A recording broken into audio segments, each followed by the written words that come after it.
Derek, where are we going? Sawmill. It's our second trip to get a sawmill. And I have to get sick doing it. Look at that man running. Or woman. Woman. She run beside a truck like she was a truck worker. Alright, as you can see, this isn't my LT15. I sold that 2 weeks ago, and since Woodmizer has a rake in the savings deal going on until the end of October, decided to jump up to the LT35. The LT15 was great, and if I was stuck with just some hobby cutting, it'd be perfect. But I don't know, I ended up doing more logs than I thought, and the logs I was doing ended up being bigger than I thought. So, instead of 28-inch logs, this is supposed to be able to do 32. I've had bigger on the 15, so obviously I can go up to 36, 38-inch logs. But since they had the rake in the savings deal, I saved like $1,500 on the mill. I got the debarker put on.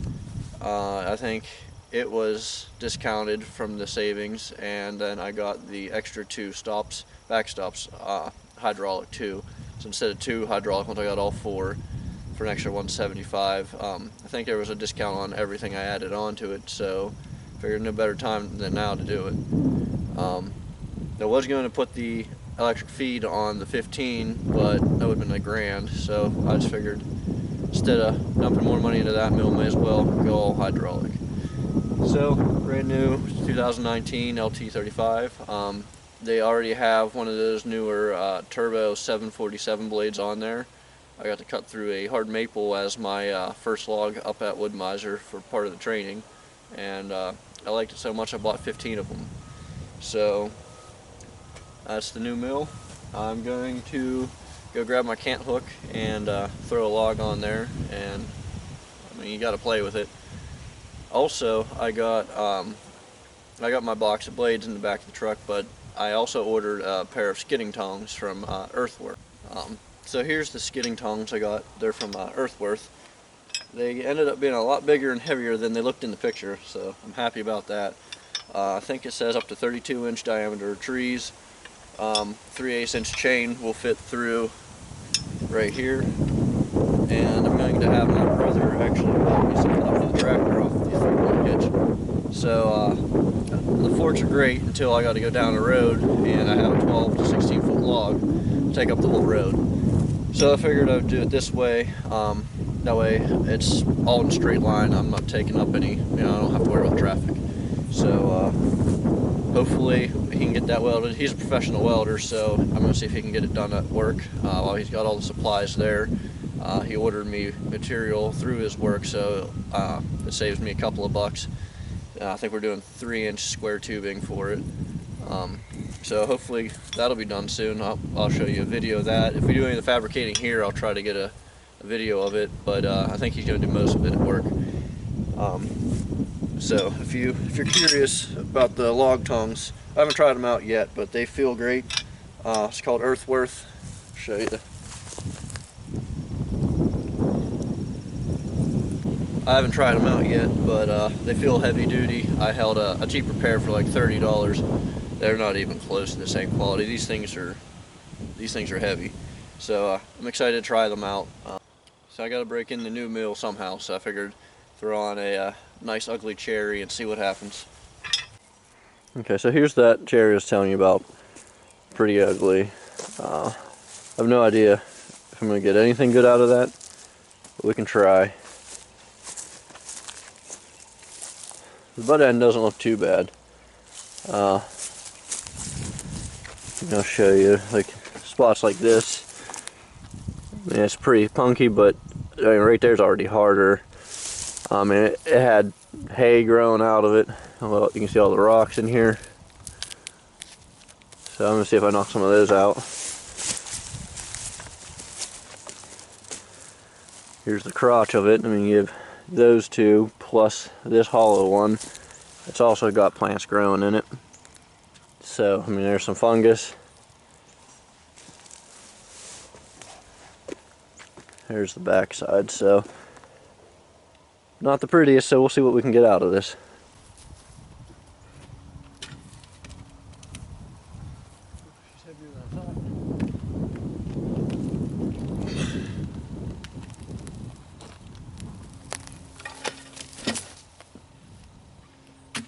Suckers.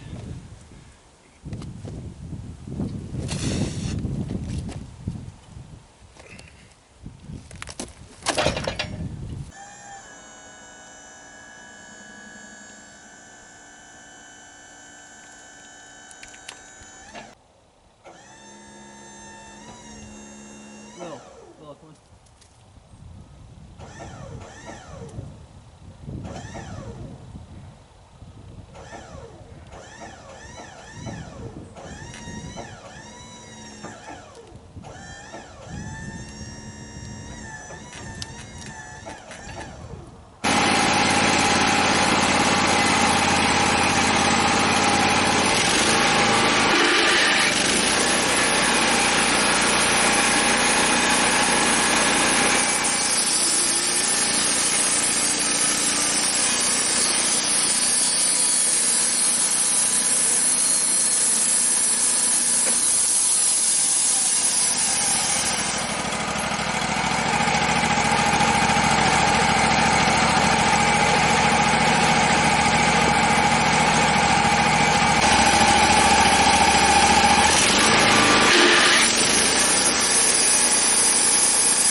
Okay, so I ended up with 5 2-inch thick pieces of this cherry. I mean, some of it's pretty junky. This one's got a little bit of ant damage in the first foot, and that's the pith, so that's pretty ugly. I mean, there's a lot of usable lumber in here. It's just not high quality stuff. But I mean, it's better than firewood. I have, I think it looks like another 2 cherry logs over there. They're in a lot nicer shape. They're straighter. This one had some crazy crotches, and then I was gonna try to keep some of that crotch, and then when I got into it, it was just all rotten. And there's some, actually, I think that wanted to sit on the ground. It's got larvae, like little heads popping out everywhere now because I cut through them all. So yeah, it was pretty nasty looking. But if I cut a foot off of that side, a foot off of this side, there's a lot of usable stuff there. And I didn't have very much of the cherry in 2-inch, so I figured I'd get some. I've a bunch of live edge, and then the rest are just 1x planks. So I'm gonna get these off of here, and then see about getting into some more cherry. Those ones will be more enjoyable. It was even a pain rolling that thing because that one crotch just really curved out. So probably not the best log to learn on, but I got through it. I didn't cut into any of my stops, so I'm happy.